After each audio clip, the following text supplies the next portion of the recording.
चलो देखते हैं। बुक दो। क्या पढ़ रहे थे हम लोग? Carboxylic acid.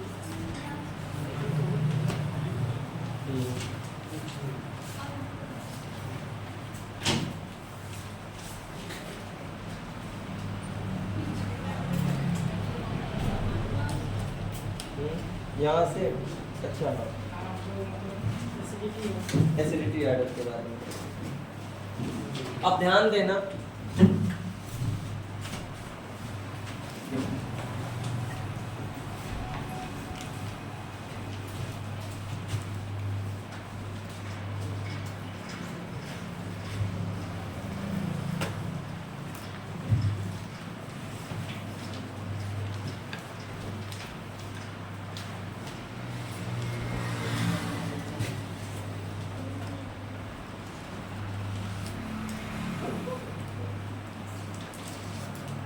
लॉर्ड साइंस को आज यहीं पे समाप्त करके जाएंगे। एट लास्ट में रोज 10 क्वेश्चन प्रैक्टिस के लिए दिए जाएंगे और ये रहे कि आधा घंटा में इसको करने हैं, चाहे जैसे भी कर लो। ये नहीं कि इसको लगाएं पूरा 2 घंटा, ताकि प्रैक्टिस तुम लोग की हो। चलो ध्यान देना। तो हम लोग एसिडिटी आर्डर देख रहे थे। क्या चीज देख रहे थे? Acidity order. Acidic character.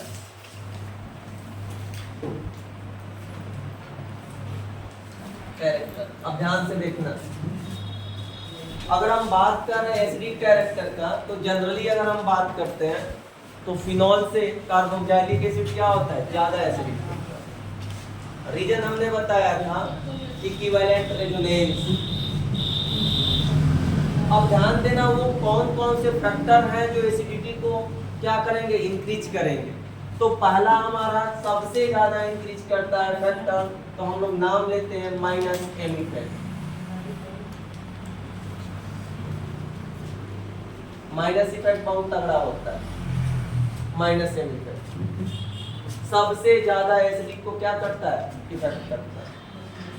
दूसरे नंबर पे क्या आता है? Minus I effect.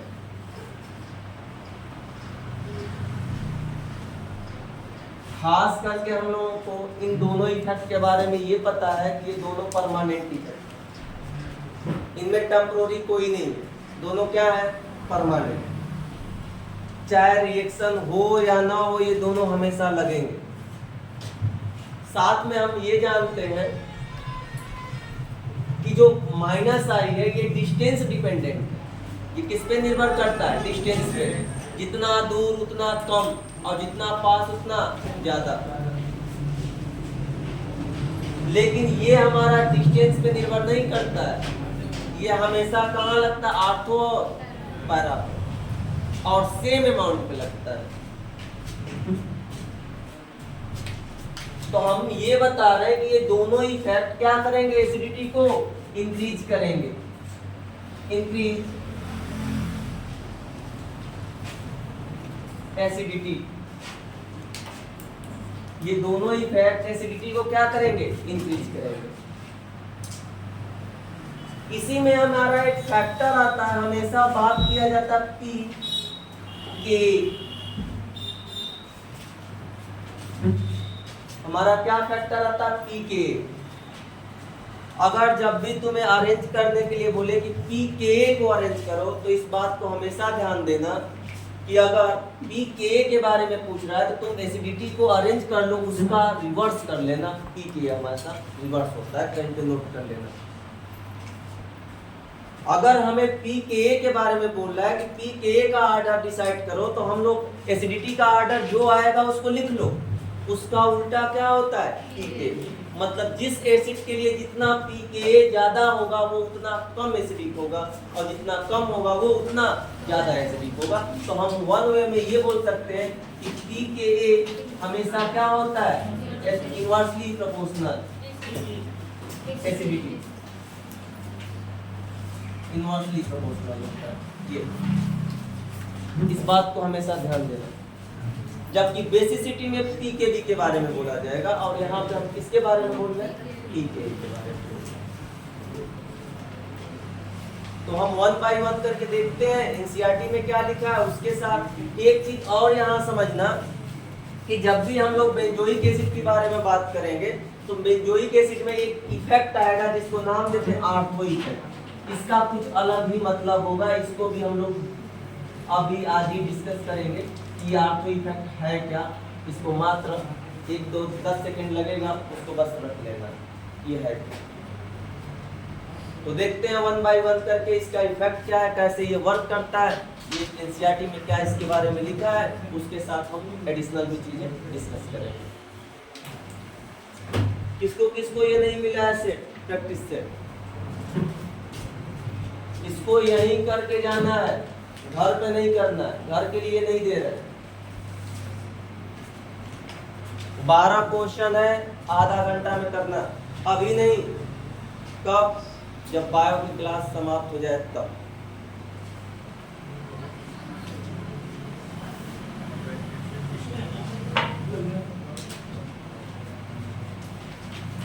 सबको मिल गया?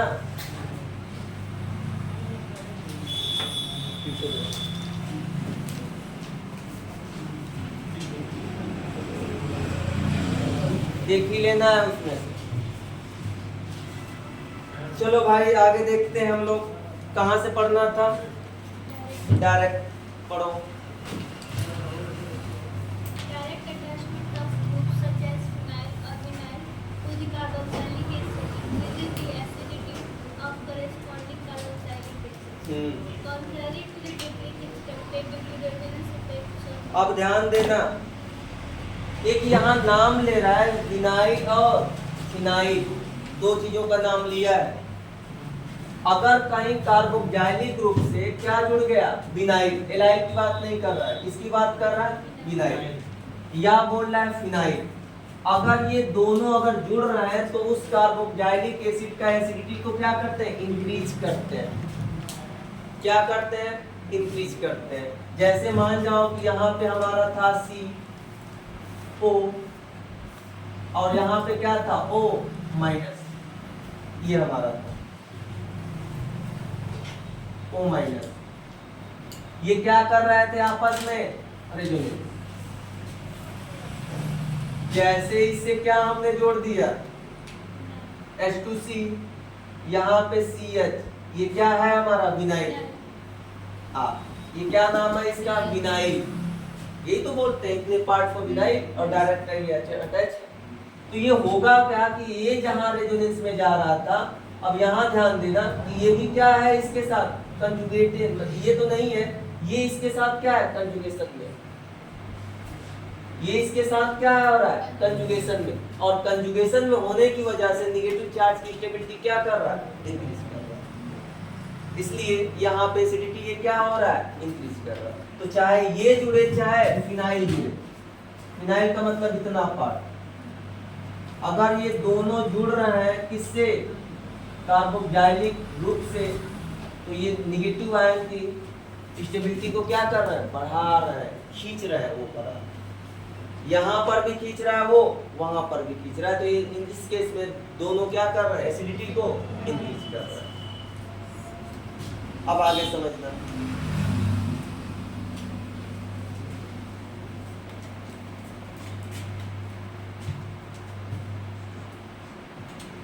आगे पढ़ो। This is because of greater electronegativity of sp2 hybridized carbon to which carboxyl carbon is attached. The presence of electron withdrawing group on the phenyl of aromatic carboxylic acid increases their acidity, while electron donating group decrease their acidity. अब ध्यान देना, electron withdrawing group हमेशा क्या करेगा? Increase करेगा, मतलब minus आई वाला, और डोनेटिंग ग्रुप हमेशा डिक्रीज करेगा, मतलब प्लस आई वाला डिक्रीज करेगा, जबकि माइनस आई वाला इंक्रीज करेगा। ऐसा क्यों? तो ये बोल रहा है ऐसा इसलिए क्योंकि ये हमारा क्या है? sp2 हाइब्रिडाइज्ड कार्बन है, और sp2 हाइब्रिडाइज्ड कार्बन एटम जो है ये ज्यादा इलेक्ट्रोनेगेटिव होता है। मतलब greater the S character greater will be electronegativity, जितना ज्यादा एस कैरेक्टर उतना ज्यादा इलेक्ट्रोनेगेटिव। इसलिए क्या कर रहा है, इलेक्ट्रॉन डेंसिटी खींच रहा है। यहाँ पर भी ये क्या कर रहा है, यहाँ हमारा ये भी हमारा sp2 ये भी हमारा इलेक्ट्रॉन डेंसिटी खींच रहा है, मतलब यहाँ का चार्ज का अमाउंट क्या कर रहा है, कम कर रहा है, एसिडिटी को बढ़ा रहा है। अब आगे समझना। हाँ ऊपर वाली लाइन है क्या, तो इससे पहले खत्म ऊपर वाली line decrease expected to due to resonance तो रेजोनेंस स्ट्रक्चर बनाने कार्बोक्सिलिक एसिड और उसके ऊपर। अच्छा ये रेजोनेटिंग स्ट्रक्चर, हां उसके ऊपर जो लिखा decrease expected due to resonance. यहाँ से पूरा देखो पढ़ दे रहे हैं। Direct attachment of the group such as phenyl और vinyl to carboxylic acid increase the acidity of corresponding carboxylic acid contrary to the decrease expected to resonance effect shown below. मतलब अगर रेजोनेंस इफेक्ट से हम लोग देखा जाए तो इसके कंट्रेरी, कंट्रेरी का मतलब इसका उल्टा आता है, कंट्रापोजिटिव, इसका उल्टा आता है। मतलब ये क्या घटा रहा है? हाँ अगर रेजोनेंस इफेक्ट से देखा जाए तो बढ़ा नहीं रहा है, क्या कर रहा है, घटा रहा है। अब ऐसा देख लो, क्योंकि अगर यहाँ पे मान जाओ ये इसके साथ क्या कर रहा है रेजोनेंस, तो बताओ अगर ये इधर शिफ्ट होगा तो ये इसके रेजोनेंस को कम कर रहा है कि ज्यादा कर रहा है, कम कर रहा है। जो ये रेजोनेंस कर रहा था ये भी आपस में रेजोनेंस करने लगा, तो ओवरऑल क्या होना चाहिए, घटाना चाहिए, लेकिन घटाता नहीं है, क्या करता है, बढ़ाता है। तो रीजन क्या बता रहा है कि यहाँ पे जो sp2 है ये क्या कर रहा है, विथड्रॉइंग ग्रुप का काम कर रहा है, ये ज्यादा प्रीडोमिनेट करता है। हाँ उसीलिए तो बोल रहा है ओवरऑल क्या कर रहा है, इंक्रीज कर रहा है। हाँ वो इन दोनों में, तो इन दोनों की अलग बात, हम ये सोच रहे हैं कि ये रेजोनेंस वाला और ये पूछ रहा है sp2 वाला, तो इन दोनों में ये प्रीडोमिनेट करता है, उसमें तो फिनाइल ही दिया जाएगा, वो अलग बात। चलो आगे पढ़ो। और यहाँ पे कुछ वैल्यू दिया है उसको हम लोग देख लेते हैं फिलहाल, कंपेयर कर लेते हैं एसिडिटी आर्डर। तो ध्यान देना यहाँ एसिडिटी हम लोग कंपेयर करेंगे किसका, बेंजीन डेरिवेटिव का, किसका हम लोग, बेंजीन डेरिवेटिव का। अब ध्यान से देखना, अब तुम अपना सेंस लगा के बताना, उसके बाद हम आंसर बताएंगे कि इसका करेक्ट क्या है। यहाँ पे मैंने लगा दिया NO2, यहाँ पे एक मैंने लगाया, यहाँ पे लिया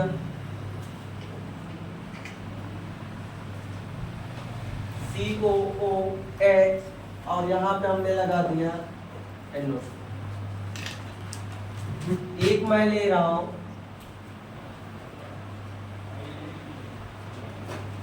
COOH और यहाँ पे ले लिया OCH3। एक मैंने लिया COOH और यहाँ पे ले लिया CH3 और एक मैं ले रहा हूँ simple benzoic acid.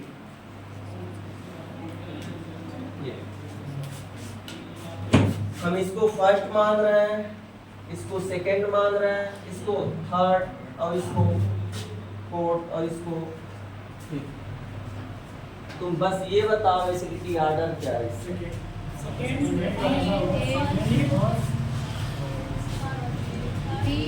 Acidity order क्या है? सबसे ज्यादा कौन है? सेकंड। तो ध्यान देना, पहचानने के लिए सबसे पहले इफेक्ट को देखा करो, ये क्या लगाएगा, माइनस माइनस एम मत बोलना, क्योंकि मेटा पे माइनस एम नहीं लगता। किस पे लगता है, आर्थो और पैरा, आर्थो ये और पैरा ये, पहले से समझाया गया। ये क्या शो कर रहा है, माइनस एम और साथ में माइनस आई, दोनों शो कर रहा है। ये क्या शो कर रहा है, प्लस एम और साथ में माइनस आई। और ये क्या शो कर रहा है, प्लस आई नहीं बोलते यहाँ, प्लस एच बोलते हैं। प्लस आई जो होता है लेकिन प्लस एच से कम ही होता है, इसलिए प्लस एच होता है। अब ध्यान से देखना, यहाँ पे -m बहुत तगड़ा लग रहा है, इसलिए सबसे ज्यादा एसिडिक डी वाला, तो हम लोग बोलेंगे बी। उसके बाद हम लोग देखेंगे +m तो घटा रहा है, बढ़ा नहीं रहा है, क्या कर रहा है, घटा रहा है। ये -i से कम ही लगा रहा है, लेकिन क्या कर रहा है, बढ़ा रहा है। तो इसलिए हमारा दूसरा नंबर क्या आएगा, उसके बाद कौन नंबर आएगा, ई वाला 5वां। उसके बाद सी वाला, सी की डी एच कमजोर होता है +m से। +m बहुत तगड़ा इफेक्ट होता है, वो बहुत ज्यादा अमाउंट में डिक्रीज करेगा, और ये बहुत कम होता है। सबसे ज्यादा +h, उसके सबसे ज्यादा +m, उसके बाद +h और तब i, ये तीनों का ऑर्डर होता है। तो यहाँ ध्यान देना है। उसके बाद हम क्या बोलेंगे, डी, और एट लास्ट में सी। तो ये हमारा क्या हो गया, ऑर्डर ऑफ एसिडिटी। अगर पीके का बोल देगा तो इसका उल्टा दे देना, बाकी और कोई रीजन नहीं।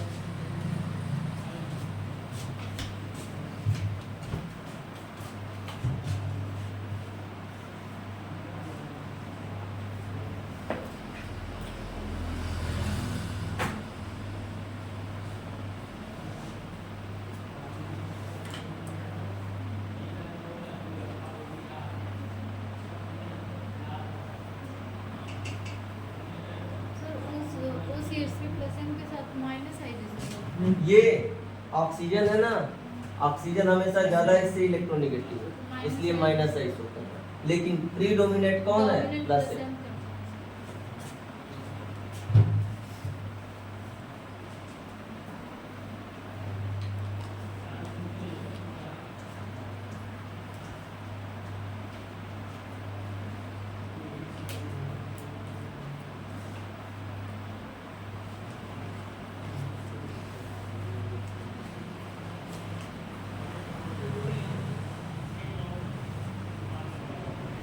आगे एक और समझना, इसमें एक इफेक्ट आता है आर्थो इफेक्ट। क्या आता है, आर्थो इफेक्ट। तो आर्थो इफेक्ट क्या है, इसमें समझना। रीजन हम बता देंगे, लेकिन फिलहाल में रीजन नहीं पूछता है, लेकिन रीजन थोड़ा सा हम एक्सप्लेन कर देंगे। अब बात करते हैं हम किसका, आर्थो इफेक्ट। आर्थो इफेक्ट, देखो आर्थो इफेक्ट दो ही केस में लगता है, एक बेंजोइक एसिड और दूसरा एनिलीन। बाकी अदर कंपाउंड में नहीं लगता है। हम किसका बता रहे हैं, किसमें लगेगा, एक बेंजीन डेरिवेटिव और दूसरा एनिलीन में। बाकी किसी में ये इफेक्ट देखने को तुम्हें मिलेगा भी नहीं, और न लगाना न सोचना। किसकी बात कर रहे हैं, बेंजोइक। अब ध्यान देना, बेंजोइक के केस में, बेंजोइक एसिड के केस में, अगर मान जाओ कि आर्थो का मतलब आर्थो पोजीशन पे, यहाँ पे कोई ग्रुप जुड़ गया, और ये ग्रुप कैसा है तुम्हें लेना देना नहीं है, ये खींचने वाला है कि देने वाला है, जैसा भी हो, ये जैसा भी हो, अगर इसका कंपैरिजन हम अदर से करा रहे हैं तो सबसे ज्यादा एसिडिक यही निकल के आएगा। जैसे मान जाओ कि मैंने ये ले लिया, उसके साथ मैं ये ले रहा हूं C+O और यहाँ पे NO2 ले लिया, C+OH और यहाँ पे NO2 ले लिया, C+OH, बस यहाँ सिंपल ले लिया। यहाँ पे कोई ये ग्रुप है, मान जाओ कि हमारा यही ग्रुप है, +m डोनेट करने वाला। अगर बोल दिया कि एसिडिटी इसका अरेंज कर रहा है, तो एसिडिटी जब भी अरेंज करोगे तो ध्यान देना सबसे ज्यादा किसको बोलोगे, ए को। चाहे यहाँ ग्रुप देखोगे ही नहीं कि ग्रुप कौन सा जुड़ा है कौन सा नहीं जुड़ा, उससे हमसे मतलब नहीं है। हम लोग हमेशा क्या बताएंगे कि ये वाला सबसे ज्यादा एसिडिक, ये को हम क्या बताएंगे कि सबसे ज्यादा एसिडिक है, चाहे ये ग्रुप कोई सा भी हो, हम ग्रुप से नहीं मतलब रखता है। ये ग्रुप देने वाला हो लेने वाला हो, हमसे उससे मतलब ही नहीं है। सबसे ज्यादा ये क्या होगा, एसिडिक। ऐसा क्यों? तो ध्यान देना, जब भी आंखों में ये जुड़ेगा, जब भी ये क्या करेगा, आंखों पे जुड़ रहा है, तो ये क्या कर रहा है, इसकी प्लेनरिटी को लॉस कर रहा है। ये हिंड्रेंस डेवलप कर रहा है, स्टेरिक हिंड्रेंस डेवलप कर रहा है। और जो इसके प्लेन में ये था, अगर ये नहीं होता तो क्या होता, ये सब प्लेन में होते। जिस प्लेन में बेंजीन था उसी प्लेन में ये कंपाउंड था, लेकिन इसके जुड़ने की वजह से इसकी प्लेनरिटी क्या हो रही, लॉस हो जा रही है। मतलब प्लेनरिटी लॉस होने की वजह से जो इसका कांटेक्ट था वो टूट गया, और जब कांटेक्ट टूट गया तो ये जो रेजोनेंस कर रहा है वो बहुत बढ़िया तरीके से कर रहा है अपने आप में। ये जो रेजोनेंस फैक्टर है बहुत अच्छा अमाउंट पे हो रहा है, तो इसलिए इसको क्या बोला जाता है, सबसे ज्यादा एसिडिक। फिलहाल में तुम्हें इतना नहीं रटना है, बस ये रटना है कि जब भी आर्थो पे कोई भी ग्रुप जुड़ जाए तो हम लोग क्या बोलेंगे, हम लोग ये बोलेंगे कि सबसे ज्यादा एसिडिक ए है। तो इसके बाद हमारा सबसे क्या होगा, ए, और बाकी में जैसे कंपैरिजन कर रहा है तो वैसे ही कर लो। तो बताओ बाकी में कैसे कंपैरिजन होगा, सी, उसके बाद डी। समझ में आया? तो आर्थो इफेक्ट दो ही जगह काम करता है, एक बेंजोइक एसिड के केस में और एक एनिलीन। यहाँ पे ये सबसे ज्यादा मान लेते हैं और एनिलीन के केस में सबसे कम मान लेते हैं।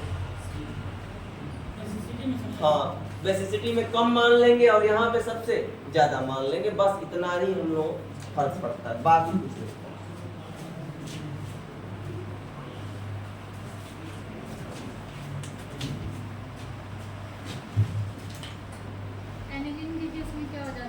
एनिलीन के केस में सबसे लिस्ट बेसिक हो जाएगा सबसे, और बेंजोइक एसिड के केस में सबसे ये ज्यादा एसिडिक हो जाएगा।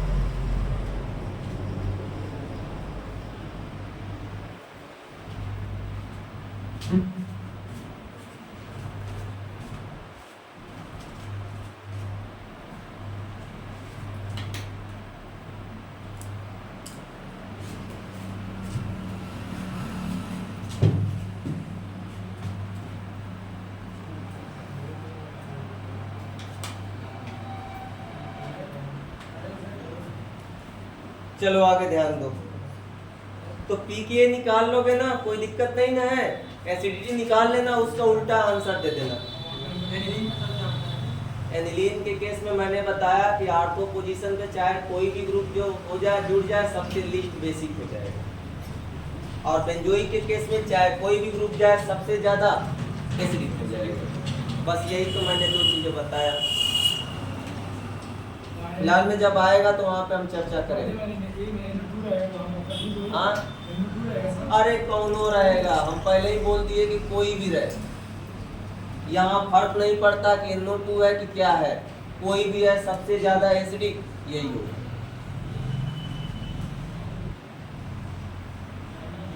अब आगे पढ़ो जी। Reaction involving cleavage of COH, formation of anhydride, carboxylic acids on heating with mineral acids such as H2SO4 or with P2O5 give corresponding anhydride. अब ध्यान देना, हम यहाँ पे अब रिएक्शन देख रहे हैं किसका, कार्बोक्सिलिक एसिड का देख रहे हैं। अगर हम लोग कार्बोक्सिलिक एसिड का रिएक्शन देख रहे हैं और रिएक्शन किसकी प्रेजेंस में कराया जा रहा है, मिनरल एसिड। मिनरल एसिड का मतलब H2SO4 HCl, इन सब एसिड के प्रेजेंस में कराया जा रहा है रिएक्शन, तो हमेशा क्या बनेगा, एसिटिक एनहाइड्राइड बनेगा। बना के दिखाते हैं। यहाँ पे हम ले रहे हैं RCO और यहाँ पे OH, यहाँ पर OCO और यहाँ पे R डैश मैंने ले लिया। ये मैं रिएक्शन किससे करा रहा हूँ, H2SO4, थोड़ा सा हीट भी दे रहा है, या क्या यूज कर सकते हैं, P2O। ये दोनों रिएजेंट ये वर्क करते हैं। क्या बनेगा, जो एसिड था ये किसमें कन्वर्ट होगा, एसिटिक एनहाइड्राइड। देखो एसिटिक एनहाइड्राइड कैसे बनेगा, ये हमारा एसिटिक एनहाइड्राइड का क्या है, स्ट्रक्चर, और साथ में क्या निकल जाएगा, इसी के बारे में वो क्या कर रहा है, बता रहा है। आगे पढ़ो। Esterification. Carboxylic acids are esterified with alcohols or phenols in the presence of a mineral acid such as concentrated H2SO4 or HCl gas as a catalyst. अब ध्यान देना, समझना, हम अब आगे क्या बनाना चाह रहे हैं? एस्टरिफिकेशन, एस्टर का फॉर्मेशन करना चाह रहे हैं। एस्टर के बारे में जैसा भी हमने बताया था, मेनली परफ्यूम या अगर हम लोग बात करें तो फ्रेगनेंस में ये यूज किए जाते हैं, साथ में फ्लेवरिंग एजेंट में भी यूज किए जाते हैं। तो इनका फॉर्मेशन कैसे होता है ये हम लोग देखते हैं। अब देखो, ईस्टर के फॉर्मेशन के लिए हमें लेना पड़ेगा कार्बोक्सिलिक एसिड,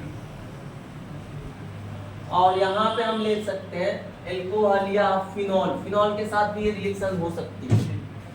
ये नहीं बोलोगे कि फिनॉल लेंगे तो नहीं होगा, क्योंकि उसमें लिखा पूरा है कि फिनॉल के साथ भी रिएक्शन ये प्रोसीड कर सकती है। तो ध्यान देना, यहाँ चाहे फिनॉल लो चाहे ये लो, कोई दिक्कत नहीं। हम यहाँ पे AR भी ले सकते हैं, ये भी ले सकते हैं। ये इन दोनों केस में हम लोग क्या लेंगे? ध्यान देना, रिएक्शन क्या होती है? रिवर्सिबल होती है। कटलाइज का कौन काम करेगा? H+। कोई ऐसा सोर्स लेंगे जो H+ दे, डाइल्यूट H2SO4 ले लो या HCl ले लो, दोनों हमारा H+ का सोर्स होता है। कंसंट्रेटेड बोला, हाँ तो कंसंट्रेटेड ले लो। अब ध्यान देना, यहाँ पे करना क्या है समझना। हम लोग ये देखते हैं कि जब यहाँ पे ईस्टर का फॉर्मेशन करेंगे तो कौन सा बॉन्ड ब्रेक करेंगे, ये मेनली हम लोगों से पूछा जाता है। तो हम बता रहे हैं कौन सा ब्रेक करते हैं। यहाँ पे हमारा बन गया क्या? ईस्टर, ये, और साथ में क्या बन गया? H2। ये हमारा बन गया। यहाँ पे R' हम दिखा रहे हैं ये। या अगर मान जाओ कि फिनॉल से हुआ तो क्या बनेगा? CO, O, और यहाँ पे ये। मेनली कौन सा बॉन्ड ब्रेक करता है ये ध्यान देना। तो बॉन्ड जो ब्रेक होता है वो कौन सा होता है? कार्बोक्सिलिक। ये वाला नहीं ब्रेक होता है। कौन सा ब्रेक होता है? ये। मान जाओ कि यहाँ पे ये जो है हमारा ऑक्सीजन, ये ऑक्सीजन का एक आइसोटोप्स है। आइसोटोप 3 होते हैं ना, एक 16, 17, 18। तो हम मान ले रहे हैं कि 18 वाला है। तुमसे बोलेगा कि इसमें बताओ 18 वाला ये है या ये है, कौन सा है? तो 18 वाला कौन सा है? ईस्टर वाला। ये जो ऑक्सीजन है ये 18 वाला आइसोटोप्स वाला, क्योंकि ये तो हमारा टूट ही नहीं रहा है। इससे टूट कौन जा रहा है? ये वाला। ये सेपरेट हो रहा है और ये जुड़ रहा है। तो यहाँ हम बोलेंगे 18 वाला ये ना हो कि क्या हमारा। अब इसका खास तरीके से हम लोग जानेंगे मैकेनिज्म कि ये कैसे मैकेनिज्म होता है, क्योंकि यहाँ पे मैकेनिज्म हमें जानना है। NCERT में दिया गया है, नहीं दिया गया होता तो हम नहीं बताते। फिलहाल में यहाँ दिया है तो हम इसका चर्चा करेंगे। तो एक बार पढ़ दो, उसके बाद हम देखते हैं। Mechanism of esterification of carboxylic acid. Esterification of carboxylic acid with alcohols is a kind of nucleophilic acyl substitution. Protonation of the carbonyl oxygen activate the carbonyl group toward nucleophilic addition of the alcohol. Proton transfer in the tetrahedral intermediate convert the hydroxyl group into OH2 group, which being a better living group is eliminated as neutral water. The protonated ester so formed finally uses the protons to give the ester. अब ध्यान देना, ये reaction mechanism कैसे चलती है इस चीज को हम लोग समझते हैं। ये चलती कैसे है ध्यान देना। ये रिएक्शन जो प्रोसीड करती है वाया किसके थ्रू? SN1। सॉरी, SN1 नहीं बोल सकते, हम बोल सकते हैं न्यूक्लियोफिलिक सब्स्टिट्यूशन रिएक्शन के थ्रू ये रिएक्शन चलती है। एक न्यूक्लियोफाइल अटैक करेगा, सब्स्टिट्यूशन का मतलब एक ग्रुप निकलेगा और दूसरा जुड़ेगा। अब बात यह है कि ग्रुप कौन सा निकल रहा है? ये। अब ये ध्यान देना कि ये एक्चुअली क्या है, इसका लोन पेयर इसमें जा रहा है, रेजोनेंस में जा रहा है, और रेजोनेंस में जाने की वजह से पार्शियल क्या आ रहा है? Pi bond character. तो ये बताओ कि अगर इसमें partial bond pi one character आ रहा है तो कोई ऐसा न्यूक्लियोफाइल है जो इसको तोड़ सकता है? न्यूक्लियोफाइल का बाप भी आ जाएगा तब भी नहीं तोड़ेगा इसको। ये टूटेगा कैसे? तो क्या करेंगे हम लोग? इसको प्रोटोनेशन करेंगे, कूट डालेंगे और राज्य करेंगे। तो यहाँ पे हम लोग अगर मैकेनिज्म लिखते हैं तो ध्यान देना मैकेनिज्म कैसे लिखी जाएगी ये समझते हैं हम लोग। मैकेनिज्म सबसे पहले हम इसका प्रोटोनेशन करेंगे COOH। अब बात ये कि लोन पेयर इसके पास भी है और इसके पास भी है, तुम बोलो प्रोटोनेशन किसका करेंगे? तो ध्यान देना ये वाला क्या है? डीलोकलाइज और ये वाला लोकलाइज। प्रोटोनेशन डीलोकलाइज वाला नहीं होता है, किसका होता है? लोकलाइज का होता है। तो ये क्या कर दिया H+ ये दे दिया। अब ध्यान देना ये हमारा क्या हुआ? प्रोटोनेशन हुआ। ये हमारा क्या हो रहा है? प्रोटोनेशन। ये कोई स्टेप नहीं है, बस ये जानो कि हमारा प्रोटोनेशन होना है। जैसे ये प्रोटोनेशन हुआ ये क्या हो गया? RCOH+ और यहाँ पे ये और यहाँ पे क्या हो गया? OH। समझना प्रोटोनेशन होने से सबसे इफेक्ट दो इफेक्ट पड़ रहा है। एक तो इसकी इलेक्ट्रोफिलिसिटी इंक्रीज कर जा रही है, किसकी? इस कार्बन की। जो कार्बन बहुत कम इलेक्ट्रोफाइल था वो ज्यादा इलेक्ट्रोफाइल हो जा रहा है। अब ध्यान देना अब क्या होगा? RSOH यहाँ का जो लोन पेयर है क्या करेगा? इस पे अटैक करेगा और जब अटैक करेगा तो ये क्या होगा? ये शिफ्ट होगा। देखो अगर शिफ्ट हुआ तो ये क्या बना? RC यहाँ पे OH और यहाँ पे OR।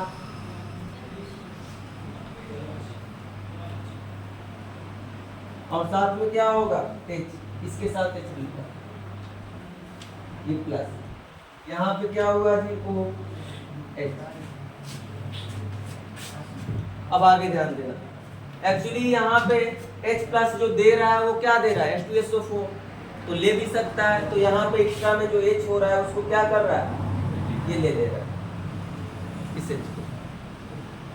अब आगे समझना है आगे क्या होगा। तो आगे क्या होता है ये हम लोग समझते हैं। पुनः एक OH इसमें से क्या होता है? प्रोटोनेट होता है। एक OH क्या होगा? प्रोटोनेशन होगा H+ का। देखो यहाँ से ये प्रोटोनेशन हुआ और किसमें बदल गया?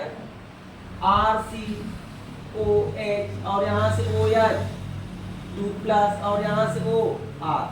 बताओ इसके पास लोन पेयर था, ये रिवर्स अटैक से ये क्या कर देगा? तोड़ देगा। और जब तोड़ देगा तो क्या फॉर्मेशन हो जाएगा? RCO और यहाँ से OR-। इस तरह से हमारा क्या बन गया? फॉर्मेशन यहाँ पे H+ था, बाद में वो निकाल लेगा मेनली हमारा। तो इस तरह से हमारी क्या होगी? रिएक्शन प्रोसीड करेगी मैकेनिज्म। सबसे पहले ध्यान देना कि यहाँ पे हमें क्या करना है? न्यूक्लियोफाइल को अटैक करवाना है। न्यूक्लियोफाइल कहाँ ढूंढेगा? इलेक्ट्रोफाइल को। इलेक्ट्रोफाइल कौन काम कर रहा है? कार्बन। तो कार्बन ज्यादा इलेक्ट्रोफिलिसिटी होगी तभी तो वर्क करेगा। अब एक्चुअली ये क्या कर रहा है? अपना इलेक्ट्रॉन पेयर इसमें रेजोनेंस में देकर इसकी इलेक्ट्रोफिलिसिटी को कम कर रहा है। तो हम ऐसा काम करें कि ये भेजे ही ना। तो हम लोग क्या काम किए कि प्रोटोनेशन करा दिए। यहाँ पे क्या बन गया? प्लस। अब ये वाला जो प्लस बन रहा है ये क्या हो रहा है? अगर यहाँ पे पाई बॉन्ड यहाँ शिफ्ट हो रहा है तो इसका पॉजिटिव चार्ज क्या हो रहा है? समाप्त। और ये तब शिफ्ट होगा जब यहाँ पे क्या करेगा? कोई न्यूक्लियोफाइल अटैक करेगा। तो जैसे ही न्यूक्लियोफाइल यहाँ पे अटैक किया ये क्या बन गया? देखो OH। पुनः ये प्रोटोनेट हुआ, ये पुनः ये रिवर्स अटैक से H2 क्या हो गया? निकल गया ईस्टर का फॉर्मेशन हो गया।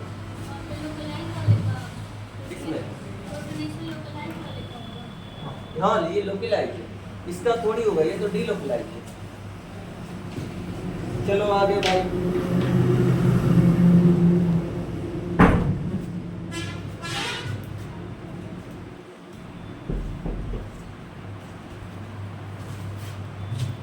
आगे पढ़ो।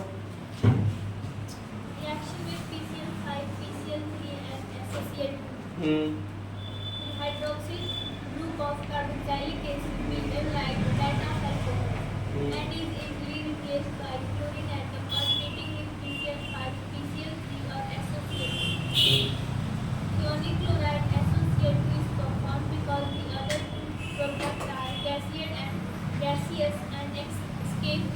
solution mixture, making the purification of the product easier. अब ध्यान देना, सबसे सुटेबल रिएक्शन इसमें कौन मानी जाती है? Thionyl chloride SOCl2। तो फिलहाल में हम लोग इसको पहले भी पढ़ चुके हैं, एक बार और लिख दे रहे हैं। अब समझना, जैसे अल्कोहल से रिएक्ट करता था क्या PCl5 और PCl3, वैसे ही कार्बोक्सिलिक एसिड से भी रिएक्ट करता है। अगर ये कार्बोक्सिलिक एसिड से रिएक्ट कर रहा है कौन? PCl5, तो सबसे पहले हम PCl5 से रिएक्शन करा रहे हैं किसका? कार्बोक्सिलिक एसिड का। क्या बनता है जी? RCOCl एसाइल क्लोराइड, और साथ में POCl3 और साथ में HCl। ऐसा ही कुछ अल्कोहल में भी देखने को मिला था। अल्कोहल में भी ऐसा ही एकदम सेम पैटर्न ऐसा ही अल्कोहल में देखने को मिला था। देख लेना, एकदम सेम टू सेम ऐसे रिएक्शन प्रोसीड की। हाँ, अल्कोहल में क्या बना था? RCl बना था, एसाइल नहीं बना था, वहां पे R डायरेक्ट एल्काइल क्लोराइड बना था।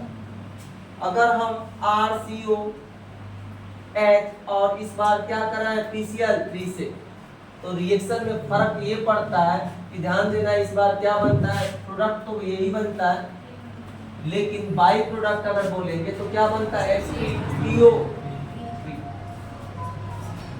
और साथ में HCl भी बनता है। अब ध्यान देना, यहाँ फर्क ये है कि यहाँ पे ये किससे रिएक्शन करता है? 3 मोल से। किससे रिएक्शन करता है? 3 मोल से। तो ये क्या बनेगा?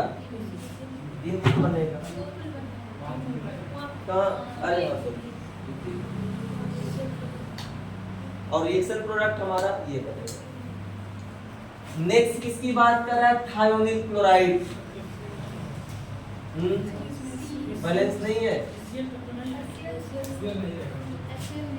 देख ले रहे नहीं होता।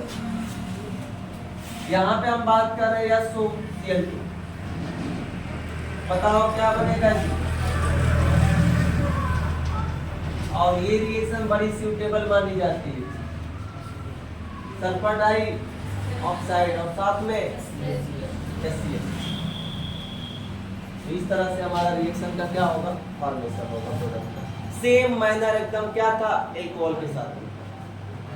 अल्कोहल के साथ भी रिएक्शन एकदम सेम मैनर ऐसे ही प्रोसीजर में आई थी। एक बार देखना, एकदम सेम एकदम पैटर्न यही मिलेगा। वहां पर भी PCl5 के साथ रिएक्शन कराया था तो RCl, POCl और HCl बना था। और जब हम अगर PCl3 से कराया था तो RCl और साथ में H3PO3 बना था। यहाँ पर भी वहां पर भी मोल रेशियो यही था और यहाँ पर भी यही था। आगे पढ़ो भाई। Carboxylic acid react with ammonia to give ammonium salt, which on further heating and high temperature give amides. अब ध्यान देना, ये रिएक्शन बड़ा सूटेबल मानी जाती है। अब किस पर्पस से? अभी देखना किस पर्पस से ये रिएक्शन सूटेबल मानी जाती है। यहाँ पे बोल रहा है कि अब हम लोग रिएक्शन किससे करा रहे हैं? कार्बोक्सिलिक एसिड का अमोनिया के साथ। अमोनिया क्या है जी? जाहिर सी बात है, बेस है, और कार्बोक्सिलिक एसिड है। तो अगर हम एसिड का बेस से रिएक्शन कराएंगे तो क्या बनेगा? सॉल्ट। कुछ यहाँ भी सॉल्ट का ही फॉर्मेशन होता है, RCO, यहाँ पे H और यहाँ पे NH3। ये हमारा बेस, ये हमारा एसिड क्या बना दिया? सॉल्ट। RCO NH4 यहाँ प्लस और यहाँ पे माइनस। देखो सॉल्ट हीट करते हैं तो किसमें कन्वर्ट हो जाता है? एसिड अमाइड में। तो एसिटामाइड में कन्वर्ट करने का ये बहुत सूटेबल मेथड है। और साथ में क्या हो जाएगा? H2O ही तो निकलेगा, H2 डिहाइड्रेशन। ये रिएक्शन केवल एल्काइल के साथ ही नहीं हो सकता, हम लोग क्या ले सकते हैं? बेंजोइक एसिड मतलब एराइल, कार्बोक्सिलिक एसिड के साथ भी हम लोग रिएक्शन करा सकते हैं और इस तरह से हम लोग फॉर्मेशन कर सकते हैं। बताओ ये क्या बन गया? Ammonium benzoate. इमाइड। हीट करेंगे क्या होगा, H2O निकल जाएगा, क्या बनेगा जी, बेंजीनामाइड।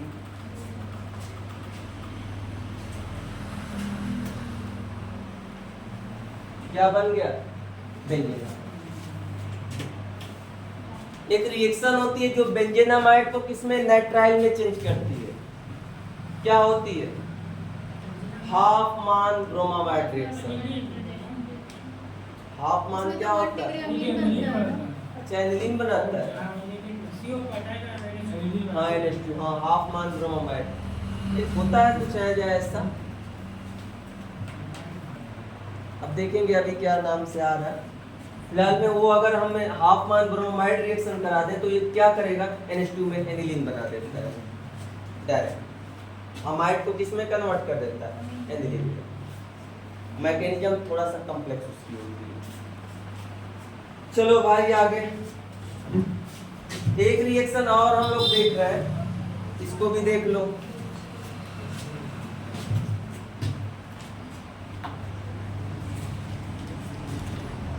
हटाएं इसको। अगर हम यहां पे क्या ले रहे हैं, थाइलिक एसिड। थाइलिक एसिड क्या होता है पता है, देखो इसको नहीं पता है वो देखो थाइलिक एसिड क्या होता है। यहाँ पे हमारा COOH और यहाँ पर भी हमारा COOH, ये हमारा थाइलिक एसिड है। रिएक्शन हम किससे करा रहे हैं, अमोनिया से, NH3। क्या बना, ये दोनों जगह क्या होगा, सॉल्ट का फॉर्मेशन करेगा। चलो देखो, जैसे ही सॉल्ट का फॉर्मेशन किया ये हुआ क्या, COONH4, ये प्लस ये माइनस, यहाँ पर भी CONH4 प्लस। हीट करेंगे क्या होगा, एसिड अमाइड में चेंज हो जाएगा, CONH2 और यहाँ पर CONH2। अब आगे समझना, अगर हम स्ट्रॉन्ग हीटिंग करेंगे यहाँ पे, अगर हम फर्दर स्ट्रॉन्ग हीटिंग कर रहे हैं, स्ट्रॉन्ग हीटिंग, तो ध्यान देना क्या इस बार निकलेगा, अमोनिया। और अमोनिया निकल के क्या बनाएगा, साइक्लिक कंपाउंड का फॉर्मेशन कर देगा। इस रिएक्शन को याद कर लेना, हमारा क्या बन जाएगा, ये NH। क्या नाम है इसका, किस नाम से बोलते हैं जी, थैलामाइड। थैलीमाइड है, थैलीमाइड। तो ये हमारा क्या होगा, थैलीमाइड। यहीं पे ध्यान देना, एक रिएक्शन NBS के नाम से जानी जाती है। यहाँ पे क्या होता है, H को लगाकर Br लगा देते हैं, ये NBS रिएजेंट हो जाता है, हाँ N-ब्रोमोसक्सिनामाइड। क्या चीज, हाँ वो वहाँ वही, मतलब जैसे मान जाओ कि वो एलाइलिक हमेशा कार्बन करेगा, तो देखेंगे तो हम बताएंगे। लेकिन यहाँ पे बस हम ये बता रहे हैं कि यहाँ से अगर हटा दें और Br जोड़ दें तो क्या हो जाएगा, NBS। इसी को नाम देते हैं N-ब्रोमोसक्सिनामाइड।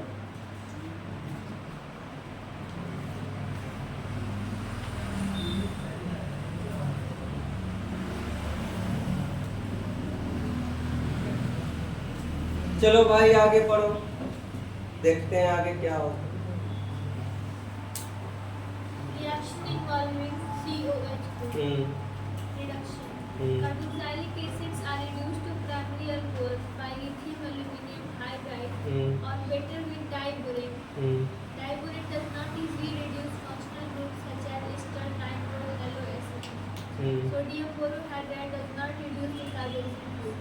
अब ध्यान देना, समझना, बोल रहा है कि यहाँ पे रिडक्शन देख रहा है। रिडक्शन का मतलब क्या होता है जी, H को जोड़ो और ऑक्सीजन को निकालो। ऑक्सीजन ही नहीं, इलेक्ट्रोनेगेटिव एलिमेंट को भी निकालना रिडक्शन ही होता है। जैसे COCl से हम लोग कराते थे लिंडार्स कैटालिस्ट से, वो भी हमारा रिडक्शन ही होता था, क्योंकि Cl निकलता था और H जुड़ता था। तो H का कतई ये काम नहीं है कि सॉरी रिडक्शन का ये बात नहीं कि केवल He को जोड़ना और ऑक्सीजन को निकालना, नहीं, कोई भी मोर इलेक्ट्रोनेगेटिव एटम निकल रहा है तो वहां नाम क्या देंगे? रिडक्शन। रिडक्शन की यही डिफिनीशन ही है। तो हम लोग देखते हैं कि कैसे ये हो रहा है। अब समझिए, यहाँ पे हम ले रहे हैं क्या चीज? Carboxylic acid. यहाँ पे ले लिए कार्बोक्सिलिक एसिड और इसका रिएक्शन करा रहे हैं AlH4। इससे बढ़िया अगर रेड्यूसिंग एजेंट तुम्हें चाहिए तो क्या होता है? B2S6 या एक और होता है Na, नहीं, NaC2S5OH। ये भी हमारा, पता नहीं इसको किस नाम से जानते हैं, नाम नहीं याद है, लेकिन ये भी हमारा क्या होता है? बेस्ट रेड्यूसिंग एजेंट होता है। ध्यान देना, एक सोडियम बोरोहाइड्रेट होता है, वो रेड्यूस नहीं कर सकता इसको, वो नहीं रेड्यूस कर सकता, ये समझ जाना। जब भी रिडक्शन करेंगे यही करेंगे और फॉलोड बाय H3O प्लस। हाँ, फिलहाल में इस रिएक्शन के साथ ये नहीं होगा, ये कंप्लीट अपने आप में कंप्लीट है ये रिएक्शन। ब्लांस रिडक्शन ऐसे बोलते हैं इसको। इसको क्या नाम दिया जाता है? ब्लांस रिडक्शन नाम दिया जाता है। फिलहाल में इसमें कहीं है नहीं। बावेट ब्लांस रिडक्शन ऐसे खोजोगे तो बावेट ब्लांस रिडक्शन के नाम से। हाँ वही, तो इसको उस रिएजेंट के नाम से जाना जाता है। अब आगे समझना, मेन पर्पज यहाँ पे क्या है? RC, इसको किस में कन्वर्ट कर देगा? प्राइमरी एल्कोहल में। देखो ये जो कार्बोक्सिलिक एसिड था उसको किस में रेड्यूस कर दिया? Primary alcohol. खास बात ये है कि सबसे सूटेबल बेहतर कौन माना जाता है? B2S6। क्यों? क्योंकि ये NO2 को रेड्यूस नहीं करता। साथ में देखो ये लिखा है कि NO2 को, हैलोजन को, ईस्टर को रेड्यूस नहीं करता, जबकि LiLH ये सबको रेड्यूस कर देता है। इसकी खास बात ये है कि मान जाओ कि यहाँ पे कोई सब्स्टिट्यूशन में अगर Cl जुड़ गया, कीटोन जुड़ गया, तो उन सबको ये नहीं रेड्यूस करता, ये केवल इसी से रिडक्शन करता है, और बाकी ये किसी को नहीं छोड़ता, ये सबको रेड्यूस कर देता है। ये बहुत स्ट्रॉन्ग रेड्यूसिंग एजेंट के नाम से जाना जाता है LiLH, जबकि NaBH4 वो सबको रेड्यूस नहीं करता, एल्डिहाइड और कीटोन को रेड्यूस किया जाता है। मान जाओ कि अगर कहीं पे हमें रेड्यूसिंग करना है, कार्बोक्सिलिक एसिड को बचाना है, तो हम लोग क्या लेंगे? ये न लेना, NaBH4 लेना, वो सबसे सूटेबल माना जाता है। चलो भाई आगे पढ़ो।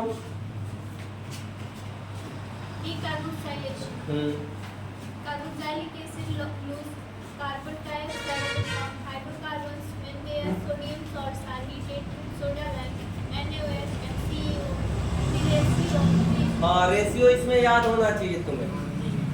जो सोडा लाइम का रेशियो है ना 3:1, ये रेशियो याद होना चाहिए, बार बार पूछता है। यहाँ पे जो चीज पूछता है उसको हम बताते रह रहे हैं कि यहाँ पे ये चीज क्या करना, मेंशन कर लेना कि इसको हमें याद रखना ही रखना है। कुछ याद रहे ना रहे, जो चीज हम लोग हाईलाइट कर रहे हैं वो याद होना चाहिए। तो आगे हम लोग देखते हैं।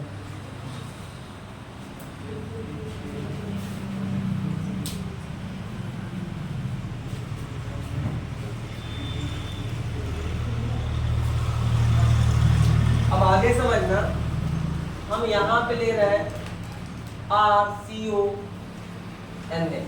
एक बात इसमें ये नहीं लिखा है कि केवल ये एल्काइल के साथ ही नहीं, एराइल के साथ भी ये रिएक्शन प्रोसीजर में ला सकते हैं। ये नहीं कि केवल बस यहाँ एल्काइल है तभी हम सोडा लाइम के साथ हीट करेंगे तो क्या करेगा? डायरेक्ट CO2 निकालेगा, ऐसा नहीं है। ये रिएक्शन चाहे एराइल हो चाहे एल्काइल हो, सब में प्रोसीजर में आ सकती है। तो कहीं नोट करना होगा तो यहाँ कर लेना, या बेंजीन डायरेक्ट बना के रिएक्शन लिख लेना। अब ध्यान देना, यहाँ पे हम लोग क्या करेंगे? सोडा लाइम, ये मिक्सचर होता है NaOH और साथ में CaO का, किस रेशियो में? तो ध्यान देना, पहले CaO है कि ये है NaOH?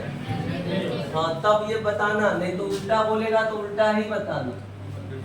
3:1 ये क्या करता है? इसको H में कन्वर्ट करके सीधे CO2 निकाल देता है कार्बन डाइऑक्साइड। नहीं यो सॉरी CO2 नहीं निकालता है, यहाँ पे क्या होता है Na2CO2 सोडियम कार्बोनेट। इस फॉर्म में क्या, तो ध्यान देना चाहे ये हो चाहे हम बेंजोइक एसिड के साथ भी रिएक्शन करा देना है, क्या बनेगा, सिंपल फिनॉल बनाने का सबसे बेंजीन बनाने का सबसे सूटेबल मेथड होता है NaOH प्लस, इसको नाम एक देते हैं क्या चीज, सोडा लाइम। तो ये भी तुम्हें याद होना चाहिए, कभी कभी नाम से ही दे दिया जाएगा लाइम। क्या बन जाएगा जी, बेंजीन, साथ में बाई प्रोडक्ट।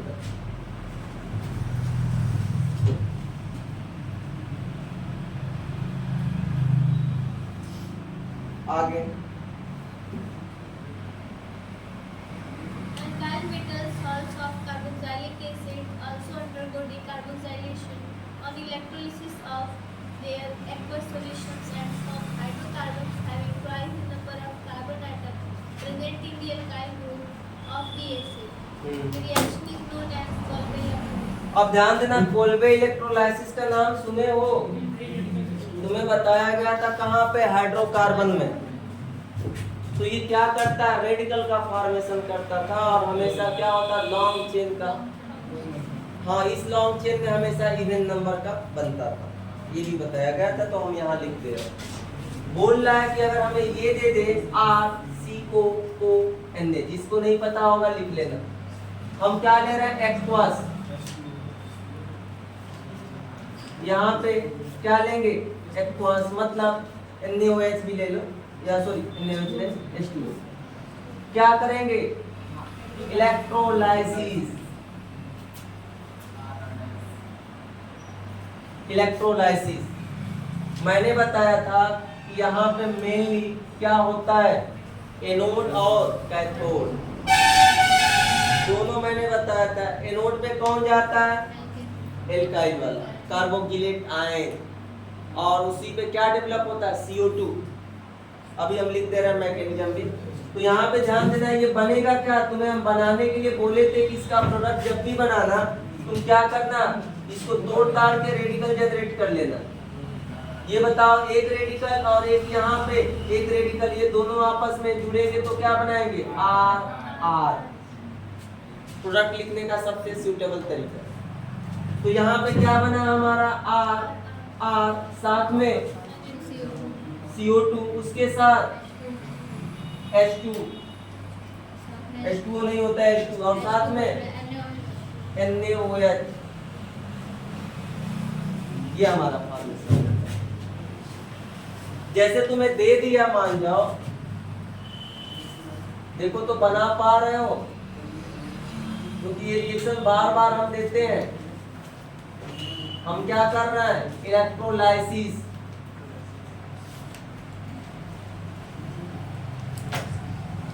बताओ ये क्या बनेगा, इसका इलेक्ट्रोलाइसिस करो, क्या बनेगा बताओ।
बना जी, चलो।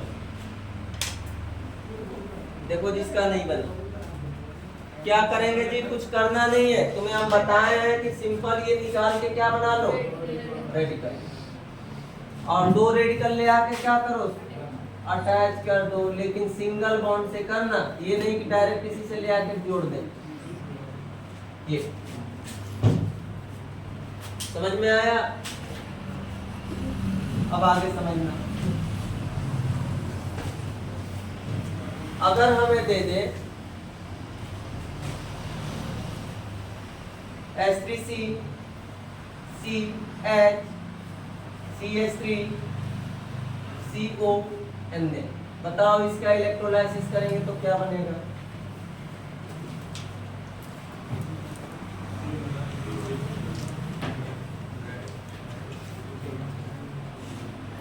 एक हम दे रहे हैं, बताओ इसका इलेक्ट्रोलाइसिस करेंगे तो क्या बनेगा? इसका भी इलेक्ट्रोलाइसिस ही कर रहा है, और एक हम दे रहे हैं,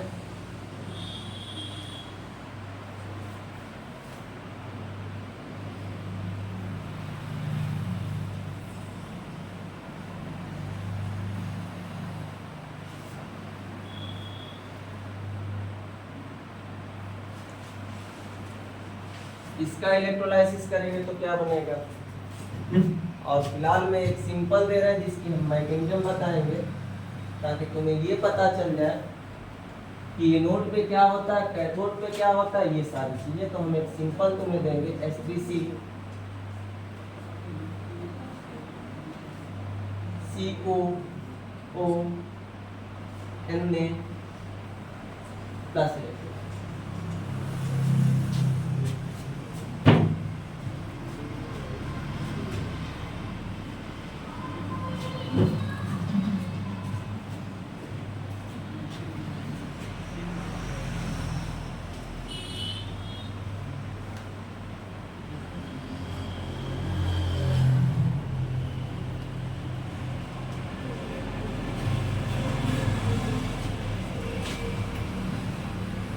बन गया।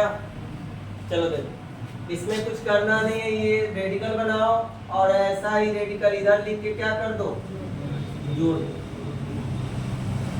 बहुत रॉकेट साइंस इसमें नहीं लगाना, ये बन गए। यहाँ पे देखो, दो नहीं ढूंढने जाना, एक ही में प्रेजेंट है। यहाँ पे रेडिकल डबल बॉन्ड, यहाँ पर भी रेडिकल किसमें बदल जाएगा, ट्रिपल बॉन्ड में, खत्म।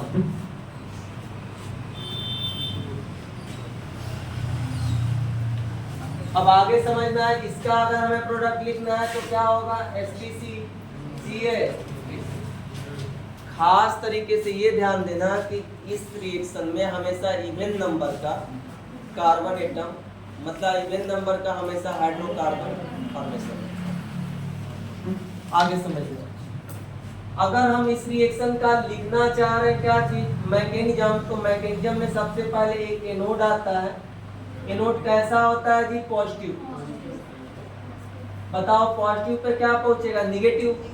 तो इसका मतलब पहुंचता है H3C COO माइनस। यहाँ से एनोड पे हमेशा क्या होता है, ऑक्सीडेशन। ऑक्सीडेशन का मतलब एक इलेक्ट्रॉन यहाँ निकलता है। H3C एक इलेक्ट्रॉन निकल के क्या बनाता है, रेडिकल, एक इलेक्ट्रॉन निकलता है। ये रेडिकल हाईली अनस्टेबल होता है। फर्दर ये क्या होता है, यहाँ पे H3C और यहाँ क्या बना देता है, CO2। बताओ एनोड पे कौन सी गैस निकली, क्या फॉर्मेशन हुआ, रेडिकल गैस। यही तो रेडिकल का फॉर्मेशन हुआ। कैथोड पे ध्यान देना, अगर कैथोड की बात करते हैं कि कैथोड पे कौन जाता है, तो यहाँ रेसिंग होती है। H2O जाएगा कि Na प्लस जाएगा, H2O ज्यादा होता है जाने का टेंडेंसी, इसलिए Na प्लस को मत भेजना। कौन जाता है, H2O। अब ध्यान देना, H2O यहाँ पे जाएगा, दो इलेक्ट्रॉन से क्या करेगा, रिएक्शन करेगा। और जब दो रिएक्शन करेगा, यहाँ एक्चुअली ये सब दो मोल ले रहे हैं, ये दो। तो यहाँ दो हमारा मिल गया इलेक्ट्रॉन, क्या होता है, H2 यहाँ से दो H2 गैस और साथ में OH माइनस। एनोड पे कौन सी गैस निकली, CO2। कैथोड पे कौन सी गैस निकली, हाइड्रोजन। सॉल्यूशन कैसा हो गया, बेसिक। फॉर्मेशन किसका हुआ, हाइड्रोकार्बन का। कोल्बे रिएक्शन में इतनी चीजें पूछी जा सकती हैं। क्या क्या पूछेगा, मैं ये बता रहा हूँ कि एनोड पे कौन सी गैस निकल रही है, CO2। कैथोड पे कौन सी गैस निकल रही है, H2। फॉर्मेशन किसका हो रहा है, हाइड्रोकार्बन्स का। कितने नंबर में, इवन नंबर में। अगर एल्केन बन रहा है तब। तो ये पूरा प्रोसीजर था किसका, कोल्बे रिएक्शन का। टाइम क्या हो रहा है, हाँ? इसी पढ़ाते हैं, ठीक है, दिन चलाइए। बहुत ज्यादा हो जाएगा। बस 2 टॉपिक है, चलो तब इसको खत्म ही करते हैं। चलो ध्यान देना। तो यहाँ पे हम लोग कोल्बे इलेक्ट्रोलाइसिस को समझ गए। कोल्बे इलेक्ट्रोलाइसिस को हम लोग क्या किए, समझ गए। कोल्बे इलेक्ट्रोलाइसिस का प्रोडक्ट लिखने में मेनली बस यही ध्यान देना, रेडिकल बना देना, रेडिकल के थ्रू प्रोडक्ट का फॉर्मेशन करना। सबसे सूटेबल ये मेथड।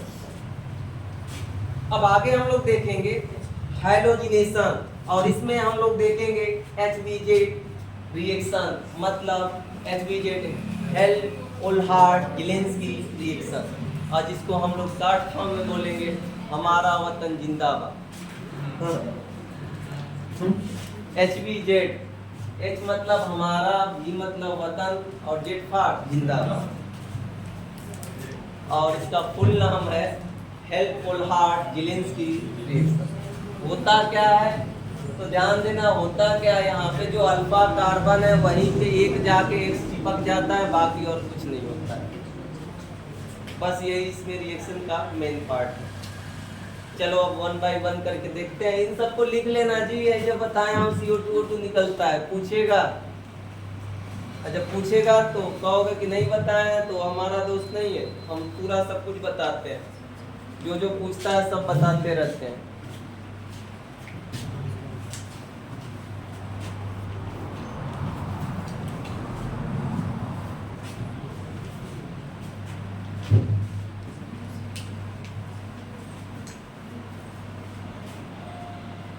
चलो भाई आगे पढ़ो। अब देखते हैं halogenation. Substitution reaction in the hydrocarbon part. Halogenation. Hmm. Carboxylic acid and alpha hydrogen are halogenated at the alpha position on treatment with chlorine or bromine in the presence of a small amount of red phosphorus to give alpha hydrocarboxylic acid.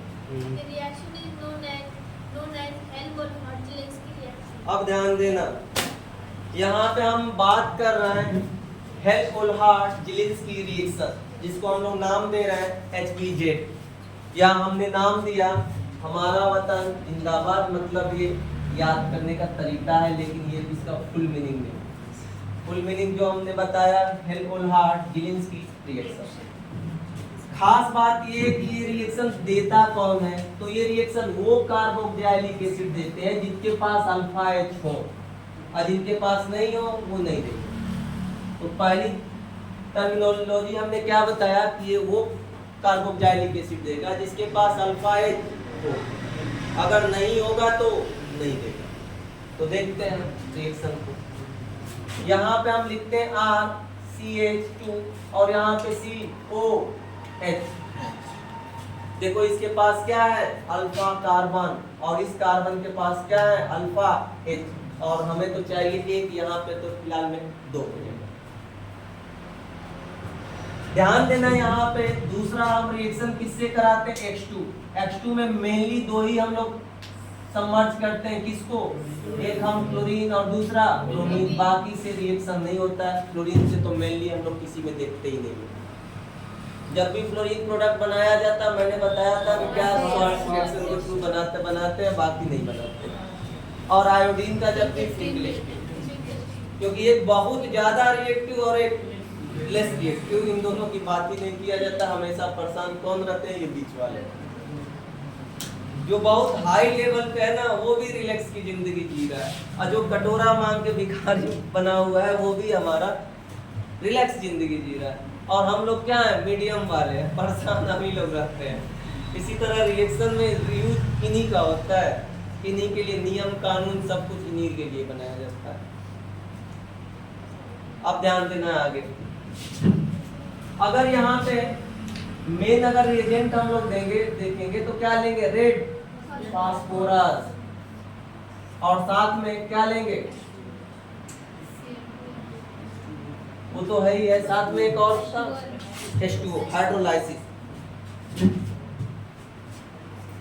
अब ध्यान देना, product क्या बनेगा जी, कुछ करना नहीं है, बस यहाँ पे एक एक हटाना और एक एक जोड़ देना है। बस इसी रिएक्शन को क्या नाम देंगे, हेल्महोल्ट्ज रिएक्शन HBZ।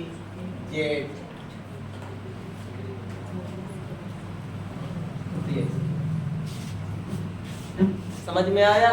तो HBZ कौन देगा, जिसके पास अल्फा H होगा। रिएक्शन एजेंट क्या होगा, H2 red phosphorus followed by hydrolysis. H2 में मेनली हम दो ही को लेंगे, बाकी किसी को नहीं लेते, एक Cl और दूसरा Br।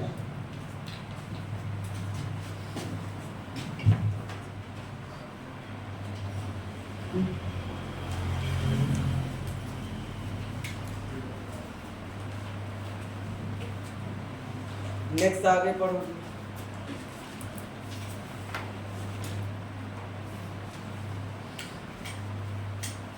Ring substitution. Aromatic carboxylic acids undergo electrophilic substitution reaction in which the carboxylic group act as a deactivating and beta-directing group. They, however, do not undergo Friedel-Crafts reaction because the carboxyl group is deactivating and the catalyst because the carboxyl group is deactivating. अब ध्यान देना, यहाँ पे तुम्हें एक चीज यहाँ पे मेंशन किया हुआ है, उसको अंडरलाइन कर लेना।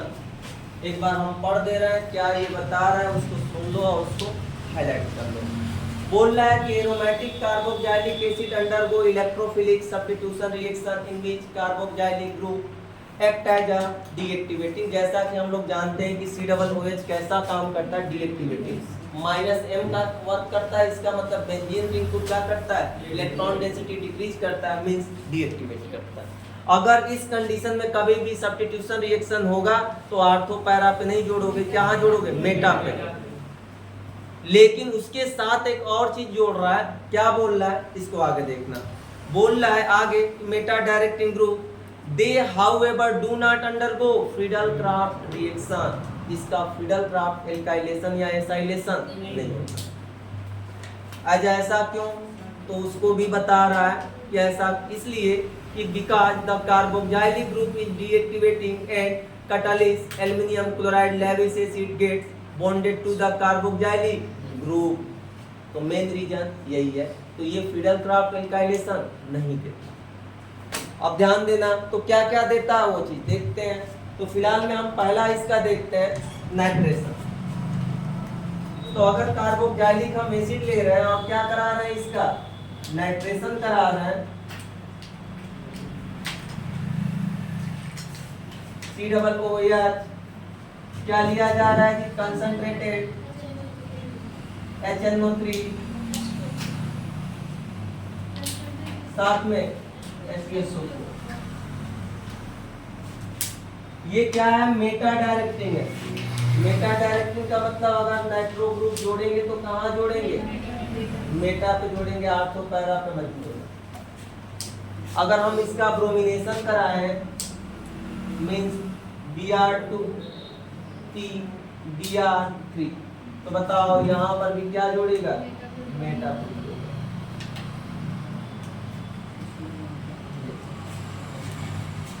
लेकिन अगर हम फ्रीडल-क्राफ्ट एल्काइलेशन कराएं या एसाइलेशन कराएं तो क्या होगा, वायलेट नहीं होगा। हाँ, अब देखो कैसे नहीं होता है। फ्रीडल-क्राफ्ट एल्काइलेशन में होता क्या था, RCl लेते थे और ये क्या करता था, लेविस एसिड AlCl3 पे यही तो लेते थे एलसीएल। ये क्या करता था अपना इलेक्ट्रॉन पेयर डोनेट। ये लेविस क्या करता था एसिड का, तो ये खुद एसिड है, वो लेविस एसिड का काम कर रहा है, यहाँ पे खुद एसिड है, तो बताओ उससे क्या करने जाएगा, ये इसी के साथ अपना कॉम्बिनेशन करेगा, इसलिए रिएक्शन प्रोसीजर में नहीं है। चलो आगे देख लेते हैं यूज क्या है इसका यूज। इंडेक्स क्वेश्चन कर लोगे, बोल रहा है विच acid is paired on here would you expect the stronger. बताओ कौन सा होगा पहले में, दूसरा वाला, क्योंकि उसके पास क्या जुड़ा है क्लोरीन। दूसरे में बताओ पहला वाला, तीसरे में बताओ दूसरा। कौन सा फैक्टर लगा के, डिस्टेंस फैक्टर लगा के, क्योंकि यहाँ पे पास में जुड़ रहा है, वहां पे दूर में जुड़ रहा है। अब आगे ध्यान दो, चौथा कौन सा होगा, पहला वाला, क्योंकि वो क्या कर रहा है माइनस आई लगा रहा है। अब यूज आप कार्बोक्सिलिक एसिड, अब कार्बोक्सिलिक एसिड कहाँ यूज होता है उसको हम लोग देखते हैं। चलो भाई देखो, पढ़ो carboxylic acid.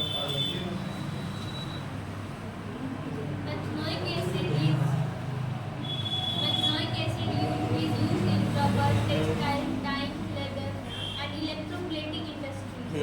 Ethanoic acid is used as solvent and as vinegar in food industry. ध्यान देना, फूड इंडस्ट्री में इसका बहुत ज्यादा यूज है। जैसा कि हम लोग जो विनेगर लेते हैं वो क्या होता है, डाइल्यूट सोल्यूशन होता है, किसका, H2O का। अबाउट हमें लगता है कि 8 या 10% उसमें क्या होता है, एथेनोइक एसिड होता है। उसी को क्या नाम देते हैं, विनेगर। और ये सब कौन डेवलप करता है, माइक्रोब्स। माइक्रोब्स का मतलब माइक्रो ऑर्गेनिज्म मींस जैसे बैक्टीरिया। कुछ बैक्टीरिया क्या करते हैं, इनको कन्वर्ट करते हैं। जैसे दही को, दूध को किसमें कन्वर्ट करते हैं, दही में। एक बार दही को माइक्रोस्कोप से देख लोगे ना, दोबारा हिम्मत नहीं करेगी खाने की। तुम दही को जब खाते हो पता नहीं कितने माइक्रोब्स को दांतों से कुचलते हो, लेकिन वो क्या है, वो बेनिफिशियल होते हैं। वो ये नहीं है कि हमारे लिए वो हानिकारक है, ऐसा नहीं है, वो हमारे लिए क्या है, लाभदायक है। इसका मेनली यूज सबसे ज्यादा चाउमीन वाले लोग करते हैं। जो चाउमीन खाते हो वो क्या करते हैं, विनेगर का यूज नहीं करते हैं, उसमें मिलाते हैं और खूब चाउमीन चाव से खिलाते हैं। तो चाउमीन ये सब फूड इंडस्ट्री में इसका ज़्यादा यूज होता है। उसके साथ साथ ये प्रिजर्वेटिव का भी कार्य करता है। प्रिजर्वेटिव का मतलब अगर मान जाओ कि घर पे कोई चीज़ खराब होने लगता है तो क्या करते हैं लोग, सिरका मिला देते हैं। हमें नहीं पता, लेकिन उन लोगों को पता है ये बफर सोल्यूशन का काम करता है प्रिजर्वेटिव, मतलब फंगस वंगस नहीं लगेंगे। अब आगे देखते हैं, आगे पढ़ो। Hexane-dioic acid is used in manufacture of nylon, C6. अब ध्यान देना, अगर हम लोग बात करेंगे कौन सा एसिड, हेक्सेन डाइओइक एसिड, किसका मैन्युफैक्चर करता है, नायलॉन 66। अब ये क्या होता है, पॉलीमर तो एक्चुअली हट गया, नहीं तो हम लोग पढ़ते तो उसमें बताया जाता कि नायलॉन 66 क्या है, एक तरीके का पॉलीमर। तो इसके मैन्युफैक्चर में क्या होता है, यूज होता है। आगे Esters of benzoic acid are used in perfumery. Sodium benzoate is used as a food preservative. अब ध्यान देना, यहाँ पे बोल रहा है कि ईस्टर ऑफ बेंजोइक एसिड किसमें यूज होता है, परफ्यूम में। बेंजोइक एसिड कैसा मारता है, बहुत बेकार, बैड स्मेल। एल्कोहल खुद ही बैड स्मेल, लेकिन दोनों मिल के क्या बना दिए, परफ्यूम। उसके बाद झाड़ के एकदम मार्केट में जाते हो मार के। तो ध्यान देना, दो जरूरी नहीं है कि दो चीज़ें बेकार हो और उससे प्रोडक्ट अच्छा ना निकले, ऐसा नहीं है। बेकार चीज़ें भी प्रोडक्शन बेहतर कर सकती हैं। तो यहाँ पे वही बोल रहा है कि जो बेंजोइक एसिड का ईस्टर्स है, ये किसमें यूज होता है, परफ्यूमरी, मतलब परफ्यूम से। उसके साथ कैसा ये वर्क करता है, फूड इंडस्ट्री में प्रिजर्वेटिव का वर्क करता है। जैसे हम लोग चिप्स खा रहे हैं, बहुत सारे खा रहे हैं, मतलब चिप्स, कुरकुरे, तमाम दुनिया भर का आ रहा है फूड आइटम। अगर हम लोग मेनली घर पे बनाएं तो बताओ तुम कितना एक्सपायरी डेट लिख सकते हो, 1 हफ्ता, उसके बाद खत्म। लेकिन ये कंपनी तो 6-6 1-1 साल का थप्पा लगा कर दे रही है। क्यों दे रहे हैं सब? उसमें क्या डाल रहे हैं सब? प्रिजर्वेटिव, और साथ में ड्राई गैस भर रही है सब, ताकि वो क्या हो, खराब ना हो। लेकिन फिलहाल में वो सब खाने लायक नहीं होता मेरे लिए। इतना केमिकल खाने से मतलब क्या है कि घर ही पे बना के खा लो। अब आगे पढ़ो। Higher fatty acids are used for the manufacture of soap and detergent. अब ध्यान देना है, यहाँ फैटी एसिड का नाम दिया है। हम फैटी एसिड का शुरू में ही बताए थे कि कौन होते हैं फैटी एसिड, कि यहाँ से कहाँ तक वर्क करते हैं फैटी एसिड, भूल गए सब? 12 से 18 तक जो होते हैं ये सब फैटी एसिड्स होते हैं, और इनका यूज होता है सोप इंडस्ट्री में। जो साबुन वाबुन बनाए हैं वर्किंग में, इसका हम लोग मेन यूज करते हैं। यहाँ पे फैटी एसिड उसमें शुरू में ही बताया गया था कि देखो फैटी एसिड किसको बोला जाता है। सबको हम फैटी एसिड नहीं बोल सकते। जो लॉन्गर एल्केन्स होते हैं, जो बहुत ज़्यादा नंबर ऑफ चेन कंसिस्ट करते हैं, वही क्या नाम दिए जाते हैं, फैटी एसिड। अब आगे हमें एक स्क्वायर ब्रैकेट में समरी दिया है, इसको पढ़ना अति आवश्यक है, इसलिए हम लोग पढ़ेंगे। चलो भाई पढ़ लो, पढ़ो एक बार इसको समझाएंगे। Aldehyde ketones and carboxylic acid are some of the important classes of organic compounds containing carbonyl group. These are highly polar molecules. Therefore, they boil at higher temperature than the hydrocarbons and weakly polar compounds such as ethers of comparable molecular. अब ध्यान देना, समझना, यहाँ बोल रहा है aldehyde ketone और carboxylic acid की बात कर रहा है। सबसे ज्यादा बॉइलिंग पॉइंट कार्बोक्सिलिक एसिड, उसके बाद तब कीटोन, और उसके बाद तब एल्डिहाइड। ये हम लोग लेते थे। यहाँ पे हम मेन फैक्टर कार्बोक्सिलिक एसिड में H बॉन्डिंग, जबकि वहाँ पे हम लोग डाइपोल मोमेंट माने थे कि पार्शियली क्या हो गया था, पोलराइज हो गया था, जिसमें डाइपोल डाइपोल क्या लगे थे, अट्रैक्शन। उसके साथ हमने ये भी बताया था कि जैसे जैसे हम लोग अगर कार्बन इंक्रीज कर रहे हैं, हाइड्रोफोबिक पार्ट क्या हो रहा है, इंक्रीज होता जा रहा है, बढ़ता जा रहा है, और उसकी सोलिबिलिटी घटती जा रही है। तो सोलिबिलिटी पे हम फैक्टर ये मानते हैं मेनली। तो मेल्टिंग पॉइंट, सोलिबिलिटी और बॉइलिंग पॉइंट, ये तीनों अलग अलग रेफरेंस पे वर्क करते हैं। मेल्टिंग पॉइंट में हम लोगों ने ये देखा था कि कितना बेहतर वो क्रिस्टलाइन स्ट्रक्चर ले रहा है, जितना बेहतर क्रिस्टलाइन स्ट्रक्चर लेगा उतना ज़्यादा उसका मेल्टिंग पॉइंट होगा। तो हम लोग इसके रेफरेंस पे काम करेंगे। बॉइलिंग पॉइंट में हमेशा hydrogen bonding, dipole dipole attraction, ये सब देखा जाता है। जबकि सोलिबिलिटी में हम लोग देखते हैं कि हाइड्रोफोबिक और हाइड्रोफिलिक पार्ट पे हम लोग इसके बेसिस पे आंसर देते हैं। हाँ, मेल्टिंग पॉइंट में hydrogen bonding, dipole dipole attraction, van der Waals, ये सब देखा जाता है। Boiling point is मास भी फैक्टर बनता है, लेकिन मेनली ये फैक्टर ज़्यादा बनता है। और जबकि वो सोलिबिलिटी में हमारा हाइड्रोफोबिक और हाइड्रोफिलिक पार्ट। तो मैंने तीनों तुम्हें सेपरेट करके बता दिया कि किसमें क्या फैक्टर हम लोग देखते हैं। melting point और मेल्टिंग पॉइंट में उसका कितना बेहतरीन क्रिस्टलाइन स्ट्रक्चर ले रहा है। आर्डर तो नहीं बताएंगे, क्योंकि हम लोग देखे थे para nitro chloro, para chloro nitrobenzene, सबसे ज़्यादा उसका बॉइलिंग पॉइंट आया था। आर्थो से ज़्यादा था कि पैरा से ज़्यादा था? नहीं, पैरा का ज़्यादा था। किससे? मेल्टिंग पॉइंट, आर्थो से। तो उसमें हमने बताया था कि ऐसा क्यों हो रहा है, क्योंकि बेहतर क्रिस्टलाइन स्ट्रक्चर ले रहा है, इसलिए हो रहा है। अच्छा, डाइक्लोरो में था। हाँ, तो देख लेना उसमें क्या था, अब हमें याद नहीं है। अब आगे ध्यान दो, आगे पढ़ो। The lower members are more soluble in water because they form hydrogen bonds with water. The higher member, because of large size of hydrophobic chain of carbon atom, are insoluble in water but soluble in common organic solvent. हाँ, अब ध्यान देना, यहाँ पे solubility बात कर रहा है किसका, कार्बोक्सिलिक एसिड का। तो बोल रहा है कि जो लोअर मेंबर है वो सब सोल्यूबल होते हैं, लेकिन जैसे जैसे हम लोग कार्बन इंक्रीज करते जाते हैं, हाइड्रोफोबिक पार्ट क्या होता है, इंक्रीज करता जाता है। और जब हाइड्रोफोबिक पार्ट अगर इंक्रीज करता जाता है, सोलिबिलिटी क्या होती है, डिक्रीज करती जाती है। उसी के बारे में वो बोल रहा है। आगे पढ़ो। Aldehydes are prepared by dehydrogenation or controlled oxidation of primary alcohols and controlled or selective reduction of acyl halides. Aromatic aldehyde may also be prepared by oxidation of methyl benzene with bromine chloride or CRO, the presence of acetic anhydride. ये हम लोग देख चुके हैं पहले से।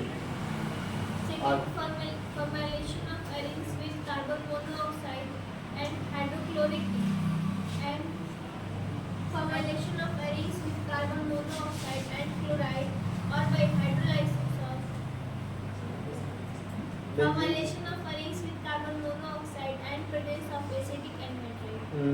Formylation of arenes with कहाँ पढ़ते रही हो? चलो अब से पढ़ो। formylation of arenes with carbon monoxide and chloride or by hydrolysis of benzene chloride. Ketones are prepared फिर by कहाँ गई? तुम पढ़ो जी, पढ़ो आज से। Formylation of arenes with carbon monoxide and hydrochloric acid in the presence of anhydrous ammonium chloride and cuprous chloride or benzyl hydrolysis of benzyl chloride. Ketones are prepared by oxidation of secondary alcohol by hydration of alkynes. Ketones are also prepared by reaction of ethyl chloride with dialkyl cadmium, ये कितना हम लोग RDCD किससे बनाए थे हम लोग? Grignard Regent के हेल्प से बनाए थे। CdCl2 से रिएक्शन करा दिया था RMgX का, तो इससे भी हम लोग फॉर्मेशन किए थे। आगे A good method for the preparation of aromatic ketones is the acylation of aromatic hydrocarbons with ethyl chloride or anhydride. अब ध्यान देना, सबसे बढ़िया अगर एरोमेटिक हमें कीटोन बनाना है तो सबसे बेहतर सूटेबल मेथड माना जाता है किसको? Friedel-Crafts acylation. उसी में तो बना था बेंजोफिनोन, सॉरी एसिटोफिनोन का फॉर्मेशन। तो एसिटो ही नहीं, बहुत सारे फिनोन बन सकते हैं, लेकिन वो तो हम मेनली एक पर्टिकुलर रिएक्शन पे वर्क किया था, तो क्या बना था? एसिटोफिनोन। आगे Both aldehyde and ketones can be prepared by ozonolysis of alkene. Alkene, aldehyde और एल्डिहाइड और कीटोन का फॉर्मेशन हम ओजोनोलाइसिस से भी कर सकते हैं। हमने क्या बताया था? जिसके पास एक H होता है वो एल्डिहाइड देता है, और जिसके पास H होता ही नहीं वो कीटोन देता है। तो यही तो दो बने थे। आगे Aldehyde and ketones undergo nucleophilic addition reaction onto the carbonyl group with a number of nucleophiles such as HCN, NaHSO3, alcohol, aldiols, ammonium derivatives. अब ध्यान देना, हम लोग कैसे इसका देखे थे कि एल्डिहाइड कीटोन क्या करते थे? न्यूक्लियोफिलिक एडिशन रिएक्शन देते थे। HCN से क्या बना था? साइनोहाइड्रिन। NaSCO3 से भी हम लोग रिएक्शन कराए थे, कुछ ऐसा ही प्रोडक्ट का फॉर्मेशन हुआ था। जबकि अमोनिया से बन कराए थे या अमोनिया डेरिवेटिव से कराया था, और लॉट ऑफ कंपाउंड का फॉर्मेशन हुआ था। अमोनिया से मैंने इमीन का नाम दिया था, अगर मैंने NH2 लिया था हाइड्राजीन का नाम दिया था। इस तरह से नाम याद है। NH2OH से किया था हाइड्रोक्सिल अमीन से, जिसको हमको क्या नाम दिया था? ऑक्जीन। इस तरह से लॉट ऑफ कंपाउंड उसमें हम लोग देखे थे। आगे And with not present, the alpha hydroxy aldehyde and ketones are acidic.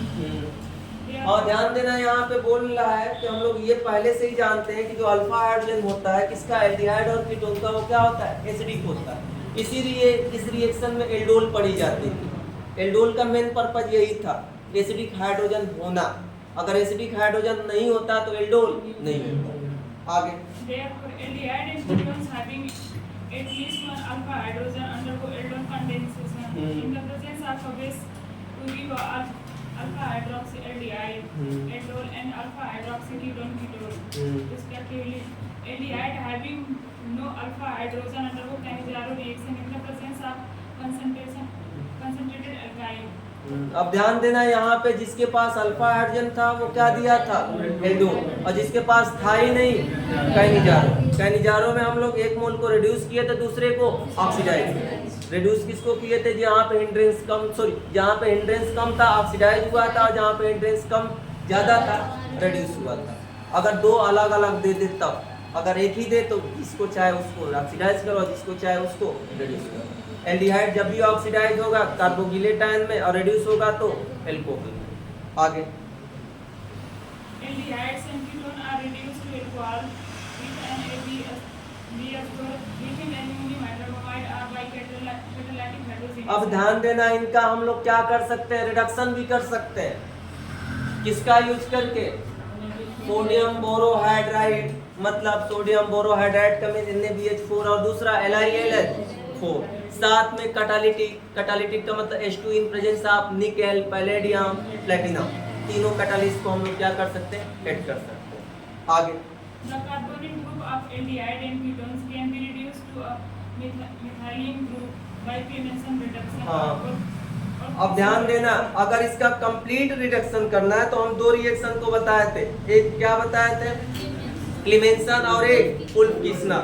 Clemmensen में क्या लिया था, ZnHgHCl, यही तो लिया था, जिंक अमलगमेटेड अमलगम, और साथ में HCl, यही तो लिया था। जबकि उल्फ-किस्नर में क्या लिया था, हाइड्रोजन और साथ में NaNH2, सॉरी NaNH2 नहीं, क्या था, KOH लिया था।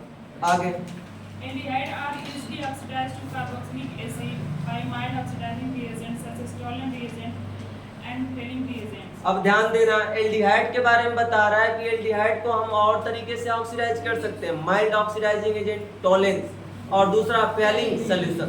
पहचानेंगे कैसे, टोलेंस रिएजेंट को हम लोग क्या करते थे, कॉम्प्लेक्स AgNH3 ट्वाइस और ऊपर क्या था प्लस OH माइनस, ये हमारा क्या था टोलेन, और फेलिंग में Cu2 plus in presence of basic medium, ये हमारा क्या था फेलिंग।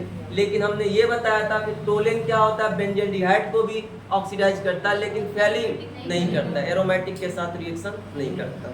आगे These oxidation reactions are used to distinguish aldehyde from alkenes by hydrolysis of nitrates and by treatment of Grignard reagent with carbon dioxide. Aromatic carboxylic acid are also prepared by side chain oxidation of alkyl benzene. Carboxylic acid are considerably more acidic than alcohols and most of simple phenols. अब ध्यान देना, हमने पहले ही बताया था कि carboxylic acid का जो हमारा अगर क्या बोला था, एसिडिटी क्या होता है, फिनॉल और अल्कोहल से ज्यादा होता है मेनली। लेकिन तुम लोग बता रहे थे कि पिक्रिक एसिड का क्या हो जाता है,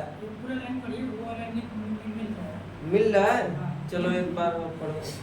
Carboxylic acid are reduced to primary alcohol with lithium aluminum hydrobromide or better with dichlorine in aqueous solution and also undergo alpha hydrogenation with chlorine and bromine in the presence of red phosphorus.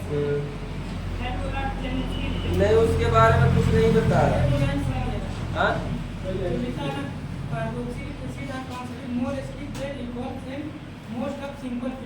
तो simple कुछ phenol से, तो picric acid ज्यादा हो जा रहा है।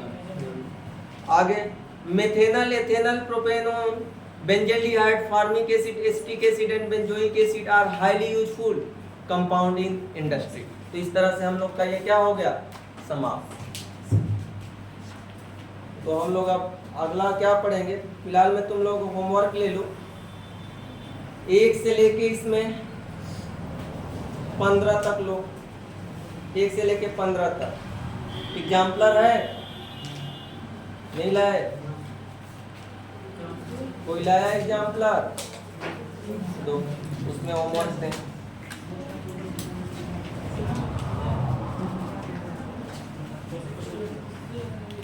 तुम वो क्या दिखा रहे हो, एग्जाम्पलर हम मांग रहे हो,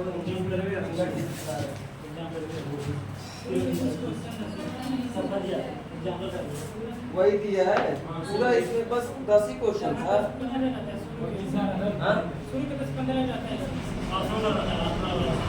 चलो भाई, तो 1 से लेकर 10 तक कर लेना, एग्जाम्पलर है। एग्जाम्पलर में 1 से लेके 10 तक होमवर्क है।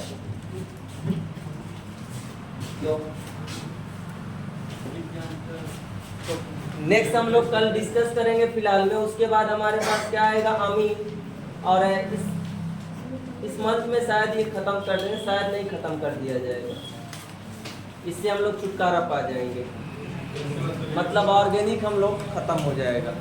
और तब शुरू होगा क्या चीज़, नहीं वो हम स्टार्ट करेंगे फिजिकल स्टार्ट करेंगे, तब इनऑर्गेनिक एट लास्ट। अब इनऑर्गेनिक में हमें नहीं कोई दिक्कत है, तुम चाहे जहाँ से कहोगे वहाँ से पढ़ा देंगे, क्योंकि इस साल बहुत बेहतरीन तरीके से उसको रेफरेंस पे वर्क किए। हाँ क्या, नहीं इस हम पढ़ा देंगे, अब नहीं कोई दिक्कत है। NCERT तो पढ़ाना है। इस समय उन सब में पढ़ा के आए हैं, पूरा हमें क्या क्या पूछ रहा है, क्या क्या नहीं पूछ रहा है, प्रेफरेंस लेवल पे हमें पता होता है। जब नहीं पता था तो बोलते थे कि नहीं पता है, जब पता हो गया तो अब कोई नहीं दिक्कत है।